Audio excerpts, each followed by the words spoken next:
Halo teman-teman semua. Kembali lagi di channel Cipi bareng gue Henggar.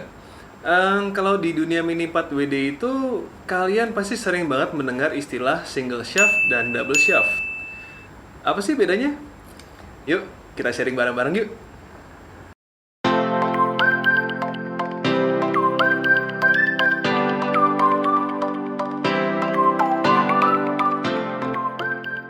Oke, sebelum kita lanjut, nih teman-teman, kalau kalian suka sama baju yang gue pakai, ini dijual kok teman-teman. Nih, belinya di sini ya teman-teman ya. Nah, kunjungin ya. Ya, dibeli dong. Gratis ongkir kok. Oke? Yuk, langsung aja kita lanjut. Ush. Nah, oke. Ini gue sharingnya begini ya teman-teman ya, supaya lebih enak juga nanti ngelihat perbandingannya gimana dan supaya bisa lebih jelas juga. Oke, sebenarnya untuk perbedaan yang cukup mendasar antara single shaft dan juga double shaft itu ada 3 nih teman-teman. Yang pertama itu dia ada bentuk dinamonya, yang kedua ada gear setnya, dan yang ketiga itu ada bentuk sasis. Nah, yuk langsung aja kita masuk ke perbedaan yang pertama, yaitu bentuk dinamo. Nah, oke, jadi ini nih teman-teman, bentuk dinamo untuk yang single shaft ini single shaft, dan yang double shaft nih kayak gini teman-teman. Well, kalau secara fisik ini perbedaannya hanya di sini ya teman-teman. Ini si siapa namanya, si single shaft ini memiliki apa sih namanya, tiang apa sih ya inilah, tiang ini nih lebih pendek dibandingkan si double shaft ini teman-teman, panjang ya, nembus gitu dari depan sampai belakang. Well, itu untuk secara fisik. Terus kemudian untuk secara varian dinamo, nah ini nih varian dinamo si single shaft ini lebih banyak dibandingkan si double shaft ini teman-teman. Jadi kalau si single shaft ini kita punya varian yang bisa dibilang sangat beragam ya. Jadi untuk dinamo single shaft ini dia punya yang varian normal yang kayak gini. Terus kemudian ada varian yang tune ya teman-teman ya. Itu ada choke tune, ada atomic tune, dan juga ada rev tune. Ya, semuanya pakai 2 ya kalau nggak salah, karena itu udah versi yang terbarunya. Jadi choke tune 2, atomic tune 2, sama rev tune 2. Oke.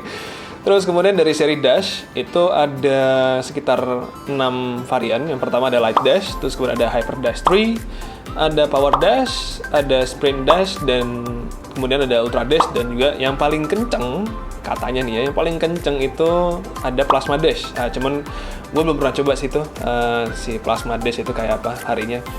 Mungkin suatu hari nanti. Oke.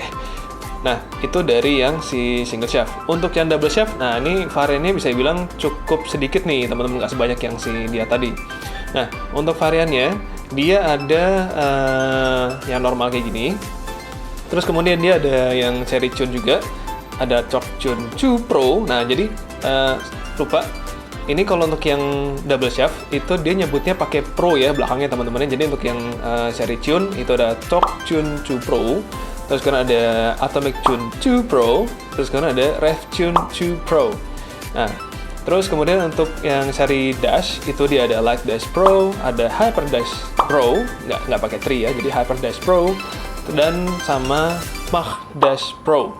Nah, kalau untuk orang Jepang sini ngomongnya Maha Dashu Pro. Maha, gitu ya teman-teman. Oke, nah di situ sih bedanya teman-teman.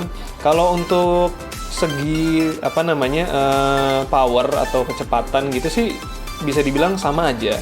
Kalau kalian belum break in ya, cuman kalau udah di break in kemungkinan besar ada bedanya.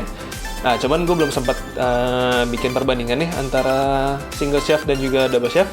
Mungkin next video kali ya. Jadi jangan lupa di subscribe biar kalian nggak ketinggalan kalau ada update test run atau mungkin duel yang nanti akan gue lakukan.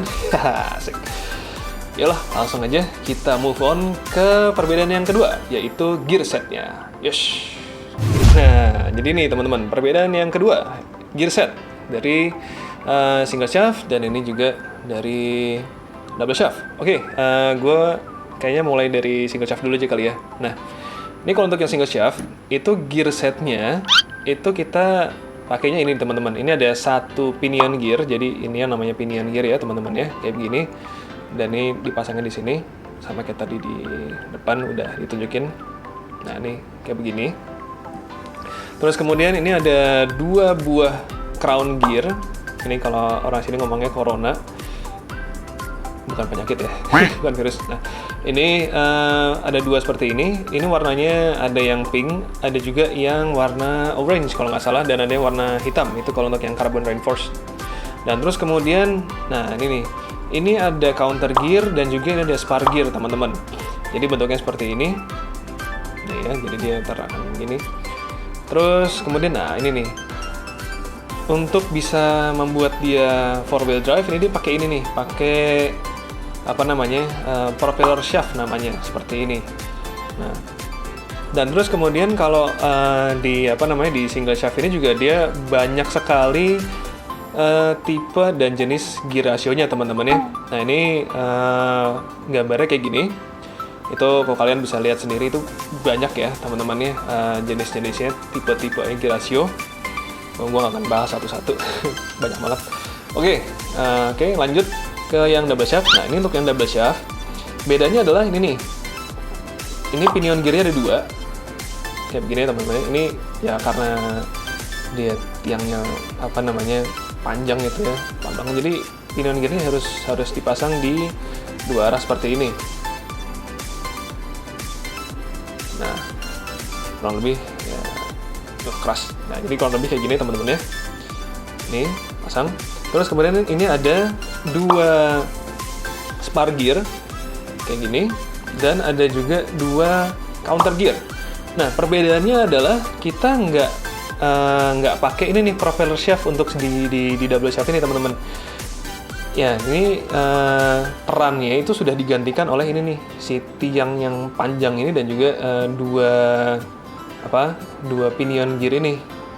Palingan itu sih untuk apa namanya, untuk perbedaan antara gear set dari single shaft dan double shaft ini udah kelihatan sekali ya bedanya. Oh ya, lupa, untuk yang si double shaft ini untuk gear rasionya itu bisa dibilang lebih sedikit variannya dibandingkan si single shaft ini. Kayak gini nih teman-teman gambarnya. Nah, oke. Sip. Nah kalau kita udah tahu perbedaan antara bentuk dinamo dan juga gear set, nah ini ada hubungannya lagi sama bentuk sasisnya teman-teman. Oke lah, yuk langsung aja kita lanjut ke perbedaan nomor 3, yaitu bentuk sasis. Nah, jadi ini perbedaan yang terakhir teman-teman, yaitu bentuk sasisnya. Ini gue mau pakai 2 sasis ini sebagai contoh ya teman-teman ya. Yang pertama ini ada FME untuk yang single shaft, dan kemudian ini ada ME sasis untuk yang double shaft. Oke, ini buat ngelihat bedanya secara langsung kayaknya dibuka lebih enak. Bentar ya. Nah, ini dia teman-teman. Sudah terlihat bedanya cukup jelas ya teman-teman ya. Yang satu dinamonya, ya ini kalau ini di depan ya teman-teman ya. Ada juga yang dinamo belakang itu kayak AR gitu. Nah jadi kebetulan ini dinamonya di depan. Jadi yang satu dinamonya di depan, yang satu dinamonya di tengah. Kayak gini teman-teman. Oke, terus kemudian untuk pemasangan gear sendiri, ini untuk yang single shaft seperti ini ya teman-teman ya. Jadi untuk dinamonya di sini di depan, terus kemudian di sini ada pinion gearnya, terus kemudian di sini ada spar gear, di sini ada crown gear, di sini ada counter gearnya. Terus kemudian ini panjang ada propeller shaft, dan di sini ada crown gear lagi. Sedangkan kalau untuk yang double shaft ini bisa dibilang lebih simpel nih teman-teman. Jadi di sini ada dinamonya, terus kemudian di sini ada pinion gear depan belakang, terus kemudian ada counter gear, dan di sini langsung ada spar gear. Nah, apa ya bisa dibilang ya?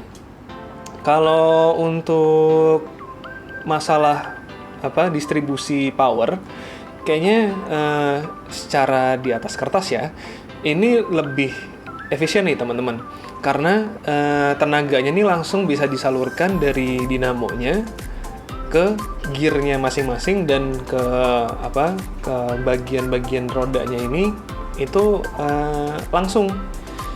Jadi ya kalau dibandingkan sama ini, yang single shaft dia masih harus melewati gearnya dulu, terus dia ngelewatin si propeller shaft ini, itu baru dia tenaganya tersalurkan ke part rodanya ini teman-teman. Jadi bisa dibilang untuk power distribution ini lebih bagus dibandingkan si single shaft secara teori. Cuman apakah di lintasan akan bekerja seperti itu? Ya, nggak tahu teman-teman, karena di lintasan itu banyak sekali kejutan ya. Seperti yang kalian sudah pernah lihat-lihat di video gue sebelumnya, banyak sekali kejutan-kejutan yang gue sendiri pun nggak nyangka. Oke. Oh ya, hampir kelupaan. Kalau ngomongin soal varian sasis, nah single shaft ini juara nih teman-teman. Banyak banget varian sasisnya. Mulai dari yang jadul sampai yang modern. Nah, kalau untuk yang pemain lama nih, pemain Mini 4WD lama, itu pasti udah akrab banget sama yang namanya sasis-sasis yang zaman dulu, kayak ada Zero, ada Type 2, Type 3, Type 4, FM. Terus kemudian untuk yang agak kesini itu ada Super One, terus kemudian ada TZ, terus kemudian ada apa lagi? FMA, ada Super FM, terus kemudian ada Super X, terus ada Super Double X, ada TZX juga, terus kemudian ada VS sasis. Terus mulai agak baruan lagi ke sini itu ada Super 2, penerusnya Super One ya. Terus ada FMA, ini penerusnya si Super FM. Terus kemudian ada AR sasis, yaitu penerusnya TZ, si TZ sasis. Terus kemudian ada VZ nih, yang paling baru teman-teman, penerusnya sasis VS. Nah, banyak ya teman-teman ya, asli, sampai capek gue ngomongnya. Terus kalau untuk yang si double shaft ini, itu dia cuma punya 2 varian. Yang pertama si MA ini, dan yang kedua ini teman-teman, MS. Ini si MS sasis namanya. Jadi tetap sama-sama di tengah ya dinamanya teman-teman. Nah, bedanya untuk yang si MS dan juga MA itu hanya kalau untuk si MA itu dia rigid kayak gini teman-teman. Jadi bisa dibilang lebih kaku ininya sasisnya. Sedangkan kalau untuk yang si MS ini dia terbagi menjadi 3 bagian. Jadi ada nose, center, dan tail. Jadi sebenarnya ini sasis ini bisa dilepas gitu teman-teman, jadi 3 bagian gitulah. Itu sih perbedaannya teman-teman. Oke, itu tadi teman-teman sharing gue mengenai perbedaan antara single shaft dan juga double shaft. Semoga bisa nambah pengetahuan kalian ya teman-teman ya. Oke deh, kalau gitu, thank you so much guys for watching and see you again in our next video. Bye bye.